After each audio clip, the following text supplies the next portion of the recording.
में साल वीत राघवे ज्ञानता शिव स्वरूप शिवकार नमो त्रियोग समारिके। जब परमेश्वर भगवान की, देवाली देवादिनाथ भगवान की, अंतिम शासन प्रति महावीर स्वामी भगवान की, परम पूज्य गुरुदेव श्री आदि सागर महावीर की, विमल सागर संबंधी सागर जी महाराज की, परम पूज्य गुरुदेव श्री सुंदर सागर जी महाराज की, द्वादशाम जनवाणी माता की, बोले समस्त आचार्य संघ की। जे त्रिभुवन में जीव अनंत सुख चाहे दुख दे भयवन ताते दुख हारी सुख कान कहे सीख गुरु करुणादान ताहि सुनो भवि मन थिर आन जो चाहो अपनो कल्याण मोह महामद पियो अनादि भूल आपको भरमतवादी तास भ्रमण की है बहु कथा पे कछु कही मुनि यथा काल इनंत निगोद मजार बीत्यो एकेंद्रिय तनधार एक श्वास में 8-10 बार जन्म्यो मर्यो दरो दुख बार निक्सी भूमि जल पावक भयो पवन प्रतीक वनस्पति भयो। ये कथा कहाँ तक आ गई है? कहाँ तक आ गई है? एक इंद्री प्रत्येक वनस्पति तक ये कथा आ चुकी है। कथा हमारी है निकोद से निकलकर कहाँ पे आ गए? एक निकोद भी एक इंद्री है लेकिन विशेष है। निगोद में सर्वप्रथम जीव कहाँ पाया जाता है? तो निगोद में ही पाया जाता है। उस निगोद से निकल के एक इंद्री में पृथ्वी, जल, अग्नि, वायु और प्रत्येक वनस्पति हम बन चुके हैं। अब आगे उस जीव के साथ क्या होता है वो बता रहे हैं। दुर्लभ लही जो चिंतामणि त्यो बरियाई लही त्रसटनी लट पिपल आदि शरीर धर धर मरियो सही बहुबीर। अब वो क्या कह रहे हैं? एक इंद्री में वो आ तो गए, अब क्या है? दुर्लभ लही जो चिंतामणि। दुर्लभ है जैसे चिंतामणि को प्राप्त करना। हर जीव के हाथ में चिंतामणि रत्न आ जाए ये जरूरी? कोई बहुत ही पुण्यशाली सौभाग्यशाली पता नहीं कितने भवों में उसने पुण्य किया होगा तब जाके उसके चिंतामणि रत्न की प्राप्ति होती है। तो दुर्लभ लही जो चिंतामणि, जैसे चिंतामणि रत्न प्राप्त करना दुर्लभ है उसी प्रकार से त्यो पर्याय लही त्रस्तणी, उसी प्रकार से त्रस्त पर्याय प्राप्त करना दुर्लभ है। हमने सुना है, क्या सुना है? मनुष्य को प्राप्त करना बहुत दुर्लभ है, बहुत दुर्लभ है, बहुत दुर्लभ है। जैसे सागर में यदि आपने मोती डाला, अब उस सागर में से मोती निकालना मतलब मिल जाना कितना दुर्लभ है, उतना ही दुर्लभ मनुष्य पर्याय को प्राप्त करना है। लेकिन दौलत राम जी क्या कह रहे हैं कि चिंतामणि रत्न को प्राप्त करना जितना दुर्लभ है उतना ही दुर्लभ त्रस पर्याय को प्राप्त करना है। त्रस में मनुष्य पर्याय तो बहुत बहुत दूर की बात है। पहले त्रस पर्याय को प्राप्त, त्रस पर्याय का अर्थ क्या हो गया? 2 इंद्री, 3 इंद्री, 4 इंद्री, 5 इंद्री, ये सब के सब त्रस में आते हैं। अब केवल ये विचार कर लेना, अपने पास अनंत अनंत निगोदिया जीव है, ठीक है? उसमें मनुष्य कितने हैं? संख्यात है, असंख्यात है, अनंत है? संख्यात है, असंख्यात है या अनंत है? मनुष्य संख्यात मनुष्य है और असंख्यात अपर्याप्तक मनुष्य है। अपन सब पर्याप्तक है। जो दिखने वाले मनुष्य वो कितने हैं? संख्यात ही है। कितने हैं? 29 अंक प्रमाण। कितने हैं? वकील साहब 29 अंक। मोबाइल में क्या मिल रहा है आपको? कुछ देख रहे हैं? हाँ, तो अभी तो वो हो गया ना, पढ़ के हो गया। अब मैं उसका विवेचन कर रही हूँ, तो आप मेरी बात को मेरी तरफ देख के सुनो।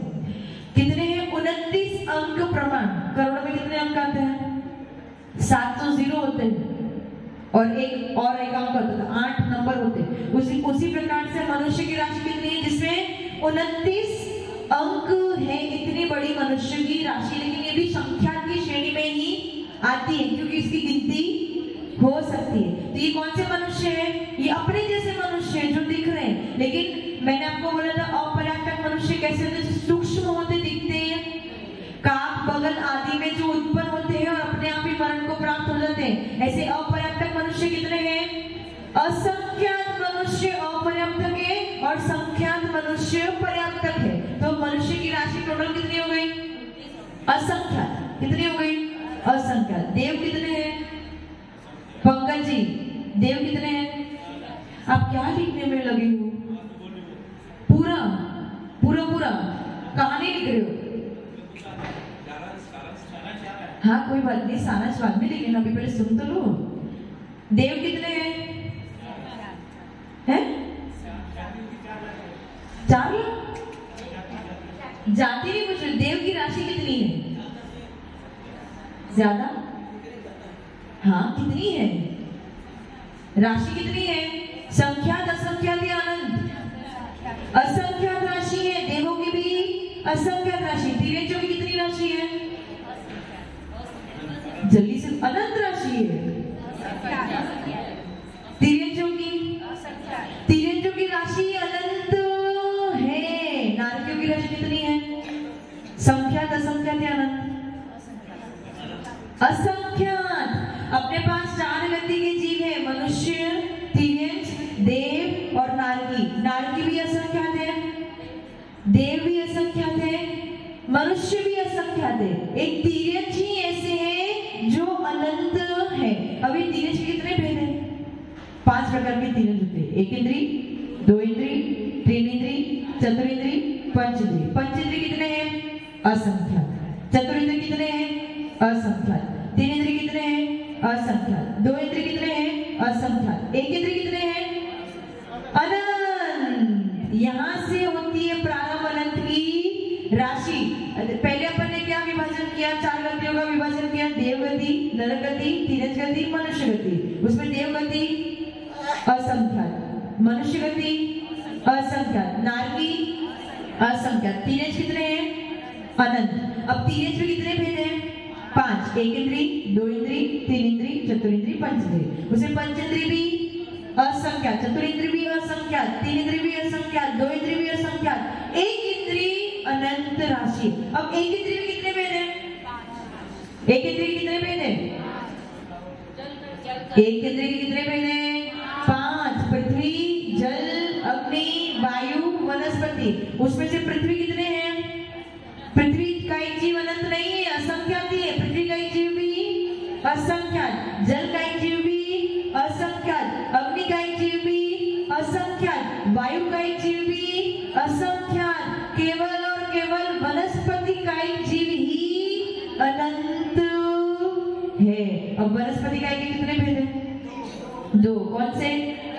साधारण और प्रत्येक। वकील जी कहाँ देख रहे हो आप? पंकज जी की तरफ देख रहे हो, क्या उत्तर दे रहे हैं? आपको याद नहीं है? कितनी बार बता दिया वनस्पति का एक कितने भेद हैं? 2 भेद है। कितने भेद हैं? साधारण और प्रत्येक। साधारण कौन होता है? एक शरीर के स्वामी। आप साधारण हो और प्रत्येक हो? वकील साहब आपको ही पूछ रहे हो, बहुत कंफ्यूज दिख रहे हो आप। याद नहीं रहता तो समझ में जो आएगा वो फिर उसका चिंतन मनन कैसे करोगे अगर याद नहीं रहेगा तो? ये सब सुनना व्यर्थ हो जाएगा। घर पे जाके कभी विचार करते हो कि क्या बोला था, क्या सुना था, तो फिर क्या मतलब है हमारे सुनने का? वनस्पति का कितने प्रकार के हैं? 2 प्रकार के, साधारण और प्रत्येक। प्रत्येक में कौन आते हैं? पेड़ पौधे। ये भी कितने हैं? इनकी राशि भी असंख्यात है। केवल और केवल साधारण वनस्पति की राशि ही अनंत है। उसका मतलब आपको क्या समझ में आ रहा है? जितने भी प्रकार के जीव हैं उसमें सबसे ज्यादा राशि किसकी है? किसकी? साधारण वनस्पति यानी निगोदिया जीव की है।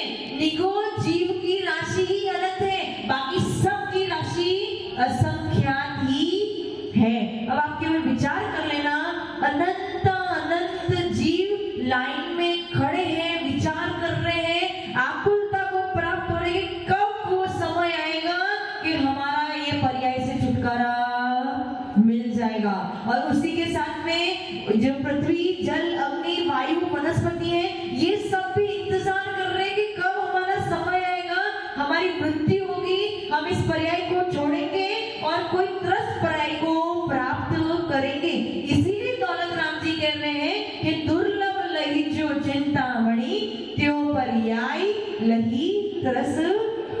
समझ में आया? क्या समझ में आया राजू जी, क्या समझ में आया आपको? क्यों ऐसा क्यों दुर्लभ है? अभी इतना सारा विवेचन मैंने किया, यही समझाने के लिए दुर्लभ क्यों है। आप तो टीचर महोदय, हर बात में से कंक्लूजन और समरी निकालना तो आपको बहुत अच्छे से आता है। इसीलिए दुर्लभ है क्योंकि एक इंद्रिय जीवों की राशि ही सबसे अधिक है। हम सब तो बहुत कम है, एक इंद्रिय जीवों की राशि सबसे अधिक है और सब इसी इंतजार में बैठे हैं कि कब वो सौभाग्य आएगा, कब वो समय आएगा कि हमें त्रस भय की प्राप्ति हो जाएगी। क्योंकि त्रस की राशि बहुत बहुत बहुत बहुत कम है। किसकी अपेक्षा? एक इंद्रियों की अपेक्षा।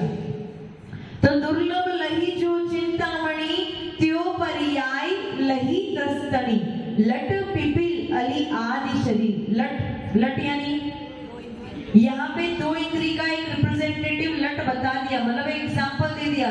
लट बोल दिया मतलब समझ जाओगे दो इंद्री पर्याय। पिपिल यानी चीटी, चीटी कितनी इंद्री होती है? 3 इंद्री, 3 इंद्री पर्याय। अली यानी भौरा, भौरा कितने होता है? 4 इंद्री, ये 4 इंद्री। आदि शरीर यानी लट पिपल अली आदि शरीर। धर धर मर्यो सही बहुपीर। और धर धर, अगर लट पिपिल और आदि अली, अली यानी लट पिपिल, पिपिल यानी चीटी, अली यानी भौरा, ये बन भी गए सौभाग्यवश।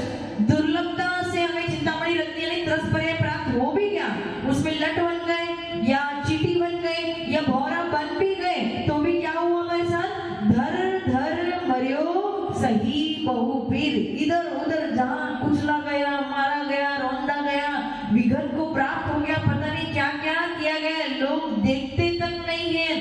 चीटियां चल रही है, क्या चल रहा है, कुछ नहीं, जहां देखा वहां पे उन्हें मार दिया।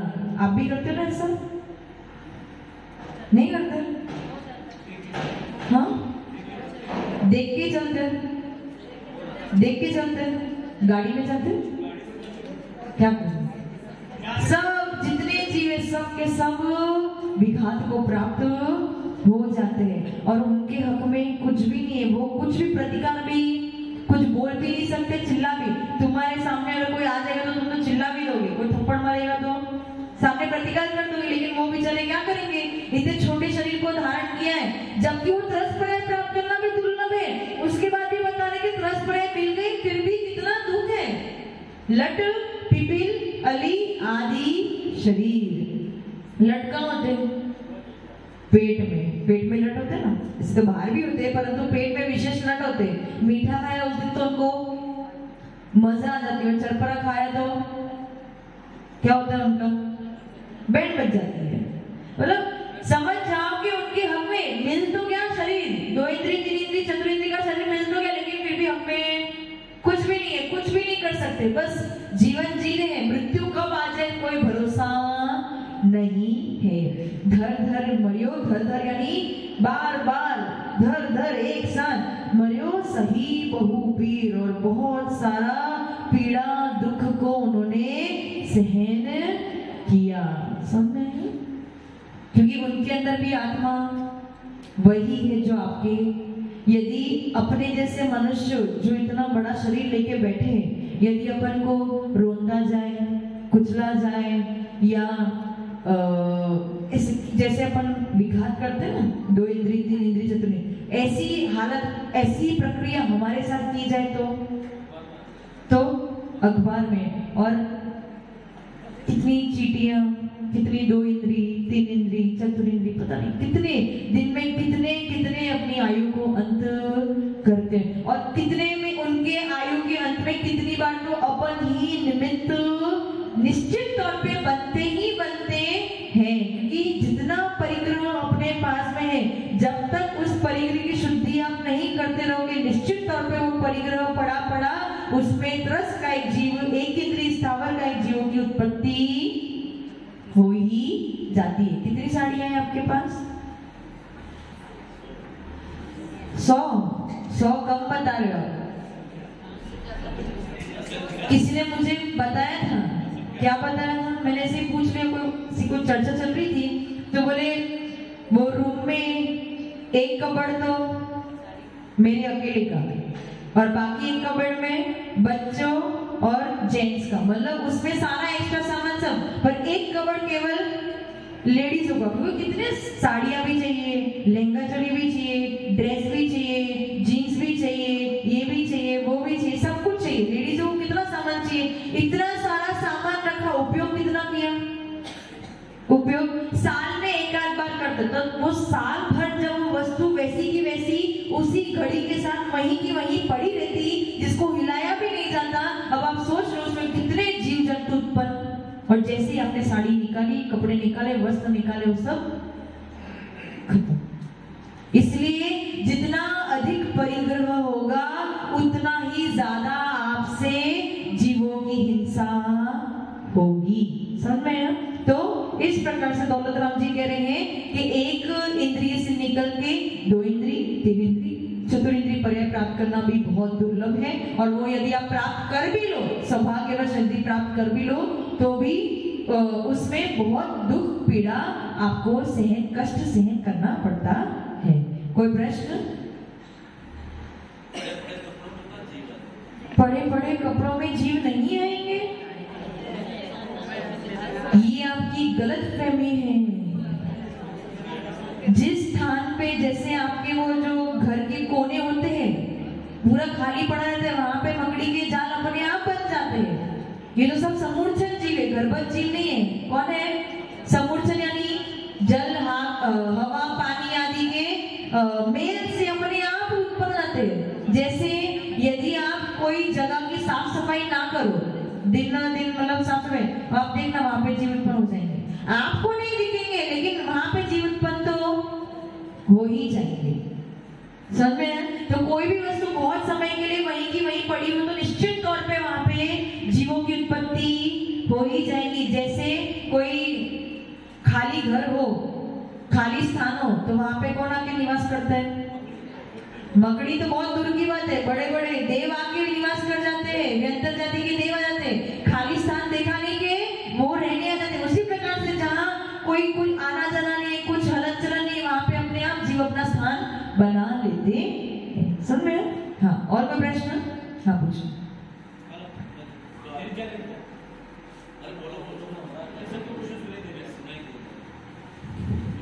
नमस्कार जय श्री वल्लभ माता जी। निगो से जैसे इन्होंने 2 इंद्रिय, 3 इंद्रिय, 4 इंद्रिय जीव अपन ने पा लिया, मतलब निगो से तो निकल गए, अब इनकी ऐसा ही विघात हो जाता है, तो वापिस ये कौन से पर्याय में जाएंगे? मतलब देखो यहाँ कुछ कल्याण भूत का तो कुछ कर नहीं पाते हैं, कुछ धर्म वगैरह का तो कुछ है नहीं। सही बात है, आप बैठिए। इनका प्रश्न क्या है? निगोद से निकल के एक इंद्रिय में आ गए, एक इंद्रिय से भी निकल के 2 इंद्रिय, 3 इंद्रिय, चतुर्थ में आ गए। अब आगे कहाँ जाएंगे? तो सबका अपना अपना पुण्य पाप रहता है। जब काल लब्धि आएगी तो अपने आप उनके कोई अन्य भव का, यानी मनुष्य भव का या पंचेंद्रिय 3 इंच भव का आयु बंद हो जाएगा, तब जाके वो उस पर्याय से निकल के दूसरे पर्याय में, और ऐसा भी हो सकता है वापस पुनः पुनः उसी पर्याय में भी उत्पन्न हो सकते हैं। इसमें कोई सिद्धांत नहीं है या बाधा नहीं है कि वापस वापस उसमें ही उत्पन्न हो, या फिर मनुष्य पर्याय में भी उत्पन्न हो सकते हैं।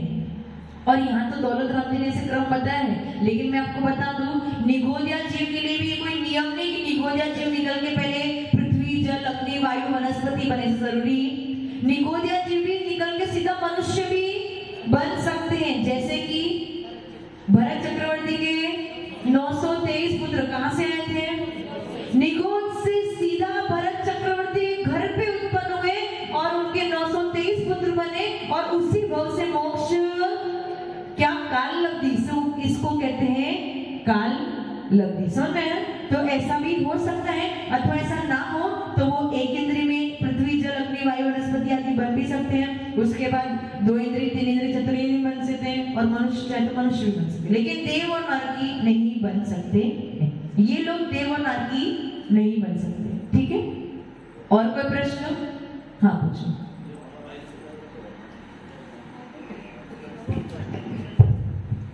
माइक आ रहा है। नमस्कार जय श्री वल्लभ माता जी। माता जी 7 तत्व होते हैं, जीव अजीव है और द्रव्य छह है तो जीव पुद्गल, तो उसमें अजीव में भी स्पर्श रस गंध वर्ण पाया जाता है और पुद्गल में भी पाया जाता है। दोनों शब्द अलग। गलत गलत, बैठ जाओ नीचे बैठ जाओ। देखो द्रव्य कितने अपने पास? 6। जीव, पुद्गल, धर्म, अधर्म, आकाश और काल। तत्व कितने हैं? जीव, अजीव, आश्रव, बल, संबल, निद्रा और मोक्ष। अब यहाँ पे जो अजीव संख्या ली है ना, उस अजीव में पांचों ही द्रव्य गर्भित हो गए। कौन से 5 द्रव्य? पुद्गल, धर्म, अधर्म, आकाश और काल।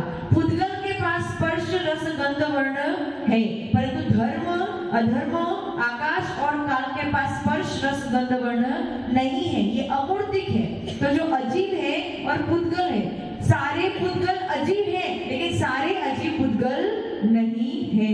पुद्गल में स्पर्श रस गंध वर्ण पाया ही पाया जाता है, परंतु अजीव में स्पर्श रस गंध वर्ण पाया जा भी सकता है अथवा नहीं भी पाया जा सकता है। समझ में आया? तो 7 तत्व में जो दूसरा अजीव तत्व है उसमें पांचों ही द्रव्य सम्मिलित हो गए, जिसमें चेतना नहीं है। पुद्गल में चेतना है क्या? नहीं है। धर्म, अधर्म, आकाश काल में चेतना है क्या? चेतना है? बताओ अच्छे से, कॉन्फिडेंटली बताओ। धर्म, अधर्म, आकाश और काल में चेतना है क्या? नहीं है। परंतु पुद्गल में क्या विशेषता है? स्पर्श, रस, गंध, वर्ण। और धर्म, अधर्म, आकाश काल में क्या विशेषता है? अचेतन तो है, जीव नहीं है, उसमें चेतनता नहीं है, परंतु उसमें स्पर्श रस गंध वर्ण भी नहीं है, अमूर्तिक है। समझ में आ गया?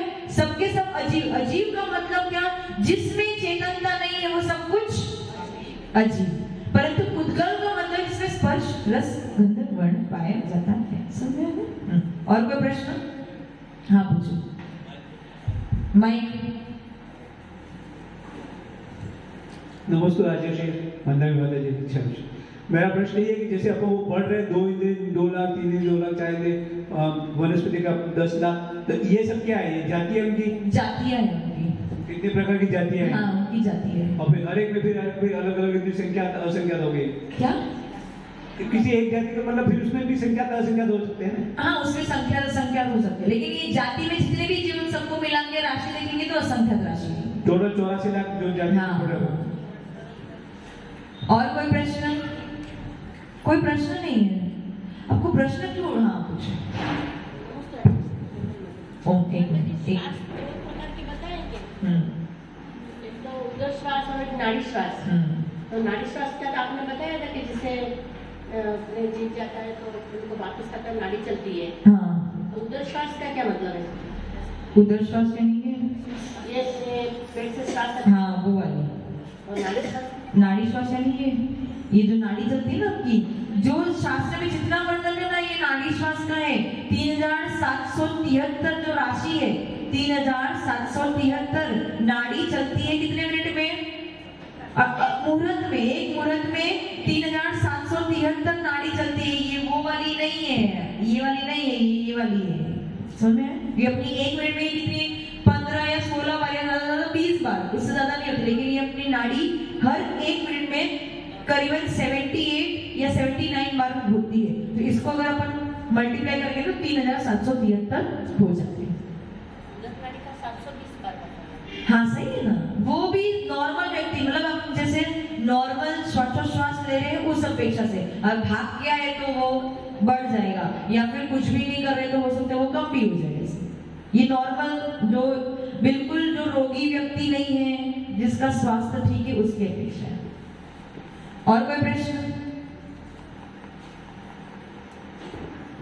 हाँ कोई नहीं? राजू जी समरी आज की कुछ नहीं? अंदर आपके मन में से भाव नहीं आ रहा है कि हमने कितना बड़ा पुरुषार्थ करके उस एक इंद्री, 2 इंद्री, 3 इंद्री, चतुर्इंद्री पर्याय को, जहाँ पे इतना सारा दुख भरा पड़ा है, जहाँ पे हमारे हाथ में कुछ भी नहीं है, हमारा जीवन, हमारा मृत्यु भी हमारे हाथ में नहीं है, ऐसे स्थान को छोड़ के इतने सौभाग्यशाली है कि हम इस मनुष्य पर्याय में आ गए। मनुष्य पर्याय में आने के बाद भी सर्वांग हमारा बिल्कुल सही है, कोई रोग से ग्रसित है, हल्के फुल्के रोग है, लेकिन ऐसे नहीं कि बिल्कुल हाथ नहीं है, पैर नहीं है, कान नहीं है, मुंह नहीं है, आंख नहीं है, सुन भी सकते हैं, देख भी सकते हैं, समझ भी सकते हैं, मन सहित भी है, और उसके बाद भी इतने सारे मनुष्य, इतने सारे धर्म को पालन करने वाले, कितने मिथ्या दृष्टि है, उसमें से हम कुछ एक मनुष्य को ही ऐसा मौका मिला है कि इस जैन धर्म में उत्पन्न हुए हैं, और जैन धर्म में उत्पन्न होने के बाद भी सब लोग इस दर पे आ जाइए जरूरी, तो कुछ एक ही लोग हैं जो सच्चे देव शास्त्र गुरु के शरण में आ गए हैं, उसमें हमारा नंबर है। और यदि ऐसे इस भाव का मूल्य भी हम नहीं समझ पाते तो हमारा जीवन बिल्कुल बिल्कुल बिल्कुल व्यर्थ है। पंकज जी, छड़ाला केवल शब्दार्थ सीखने के लिए नहीं पढ़ रहे, वकील साहब शब्दार्थ सीखने के लिए नहीं पढ़ रहे, समझने के लिए, हमारा जीवन का क्या मूल्य है समझने के लिए पढ़ रहे हैं। डॉक्टर साहब समझ में कुछ आ रहा है? हमें ये नहीं, अभी पंकज जी कह रहे थे ना, एक दिन में दो छंद पढ़ के करना क्या, समझ में कुछ आता नहीं है, घर पे जाके याद तो रहता नहीं है, पढ़ा के करूं क्या मैं आपको? एक दिन के छंद की समरी तो राजू जी बता नहीं पा रहे, दो छंद की क्या समरी बताएंगे? इसलिए मुझे आपको ठोक ठोक के रोज आपको यही समझाना पड़ रहा है कि आपका भाव बहुत ही मूल्यवान है, इसको ऐसे ही व्यर्थ में मत गवाओ। मौका मिला है, अपनी आत्मा का कल्याण कर लो, नहीं तो जो है सो है। ओम नमः सिद्धेभ्य। आप हमारे साथ में चलो, हमने तो मना किया नहीं है।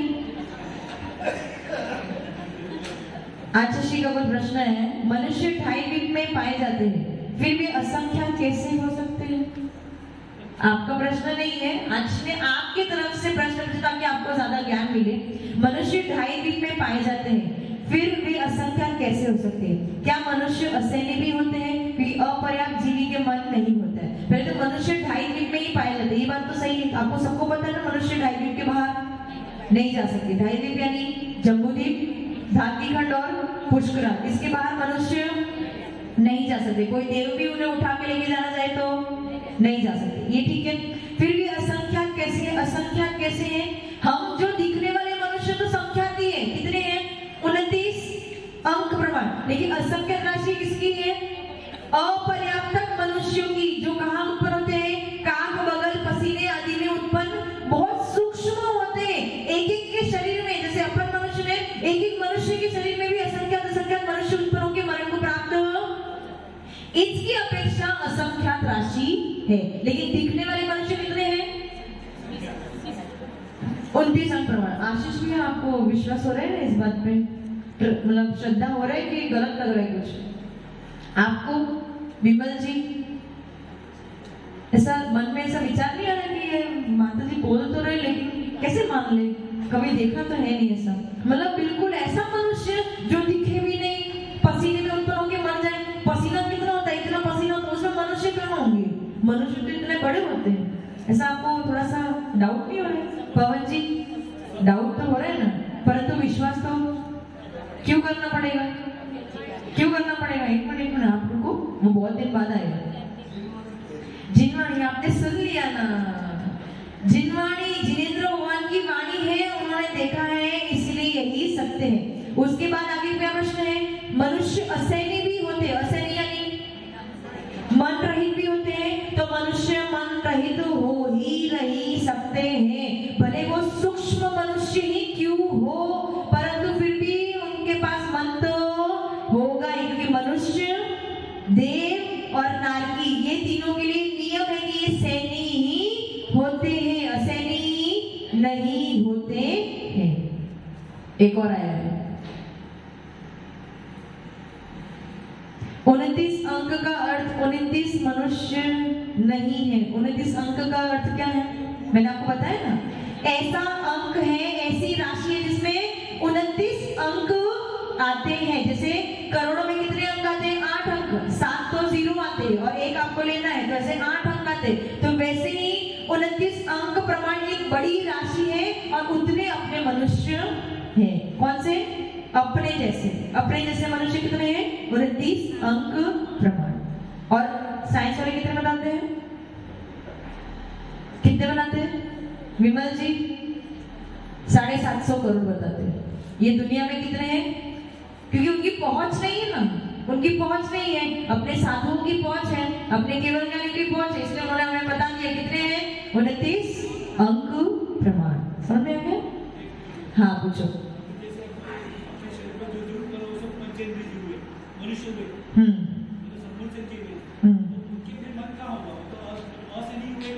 मन कहाँ हुआ? आप मन से मतलब क्या समझते हो?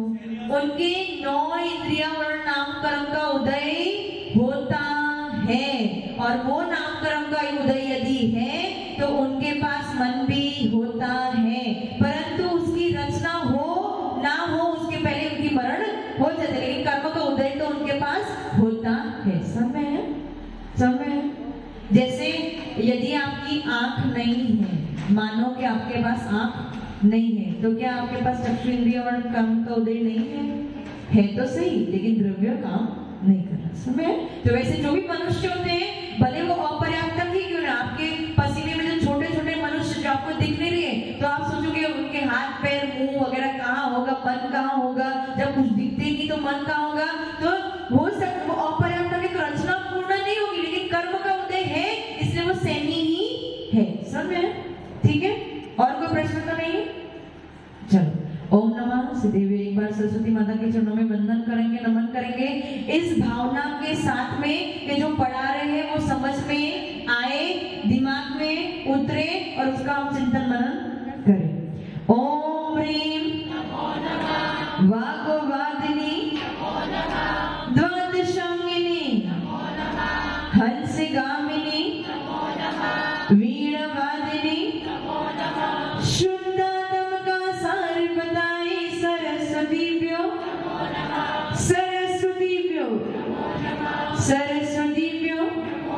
जय बोले द्वादशांगिनी वाणी माता की। अच्छे गुरुदेव सुंदर सर जी।